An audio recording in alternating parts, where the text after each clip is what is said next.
See, the big problem in Thyatira is that they tolerated false teaching and immoral behavior, two things that God himself is fiercely intolerant of.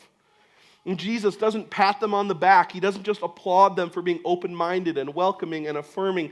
He says that your tolerance is not actually love, it is unfaithfulness. It's disobedience, it is rebellion, it is sin. Apparently, there was a woman in this church who claimed to be a prophet but wasn't. Jesus refers to her as Jezebel, which likely is not her real name. Instead, whoever she was acting like a Jezebel. Jezebel was an idolatrous queen in the Old Testament who enticed Israel to worship false gods and to commit sexual immorality, a lot like the prophet Balaam that we talked about a few weeks when we studied the letter to the church in Pergamum. And like the Old Testament Jezebel, this woman in Thyatira had become very influential in the church. What she had to say and what she had to teach, it was gaining popularity. It was something that people were listening to and wanting to hear more of. And this is likely because this woman was teaching people that there was a way for them to participate in the idolatrous worship and the sexual immorality that was inherently part of the city's involvement in the city's trade guilds and still be faithful to Jesus at the same time. Remember how we talked about these trade guilds, how they were a central and pervasive part of life in the city, and that it would have been really costly for followers of Jesus, whether socially or economically, not to be a part of that, not to participate in that. And so this woman comes along and she says, you can have both. You don't need to pick and choose between faithfulness to Jesus or social and economic acceptance and security. You can have both of those things. And a lot of people are apparently raising their hands and saying, that sounds really good. I want to be on that team. That sounds much easier than the way that we're going right now. So I can worship Jesus and the patron god of my guild. That sounds great.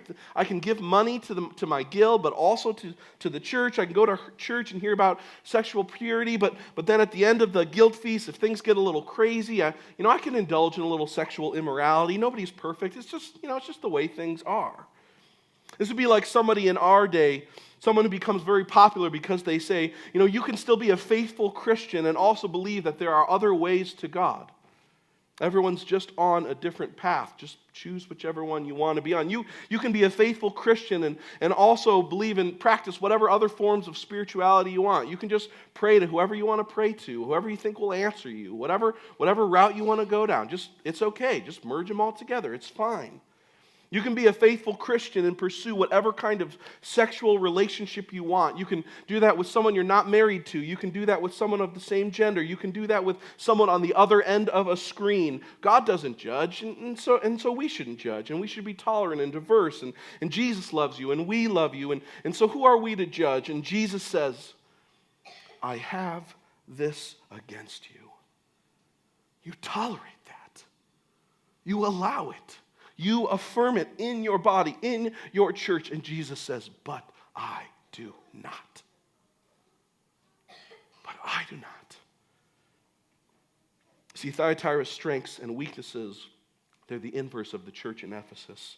One commentator writes it this way: the Ephesian church was weakening in its love, yet faithful to judge false teaching and immorality, while the people in the assembly at Thyatira were growing in their love, but were too tolerant of false teaching and immorality. Both extremes must be avoided in the church, for unloving orthodoxy and loving compromise are both hateful to God.